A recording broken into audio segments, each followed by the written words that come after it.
Bangod sa ginapatian palyado nga linya sang kuryente, balay sa Barangay Airport Mandurriao na sunog. Samtang generator set nga nakarga sa truck sa Bacolod City nagkalayo. Inianggin tutukan ni Kim Salinas live sa Barangay Airport Mandurriao, Iloilo City. Kim?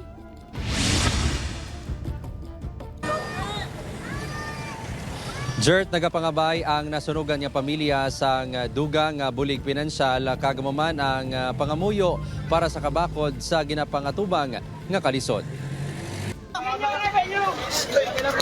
Makitaan sa sining video ang paglamon sa kalayo sa isa ka balay.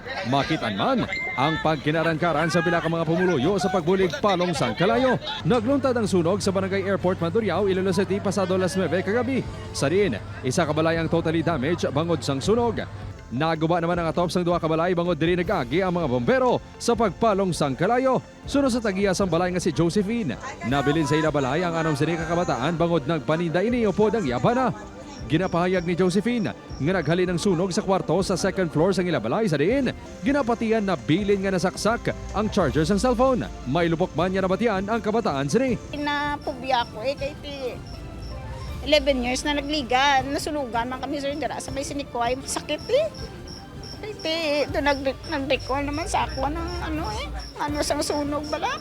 Pasalamat lang ko kay mamata ko. Lagi na pala. Palyado nga linya sang kuryente ang ginalantaw ginturaan sang sunog suno sa BFP. 75,000 pesos ang danyo sang sunog. Kagabi nakakuha naman kami isang electrical samples kag nagkuha man kami ashes and debris nga padala namon subong sa among NHQ. Kung gigintunan sa sunog. Nagatag na sang food and non-food items ang Iloilo City LGU sa apektado nga pamilya. Hatagan man sang financial assistance ang nasunugan. Laki pang duwa ka pamilya nga nagupan sang atop. Kami lang ga-assist kami kag sa mga papilis nila para at least matigayon nga matagaan sila sa mga assistance nila sa Iyaka City Government.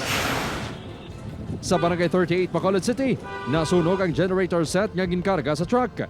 Gilayon niya napalong ang kalayo. Rason nga wala na nadala sa pagkasunog ang truck. Ginaparagian ang truck sang kontraktor sa Bacolod City LGU nga nagamentenar sang traffic lights. Masay doon sa tani kay datapos ang nila obra sa tiyang street light kag sa pagpanda nila sa genset ul piazza naging grab sir. So possibly mayari na sa leakage or gasungaw isang gasolina.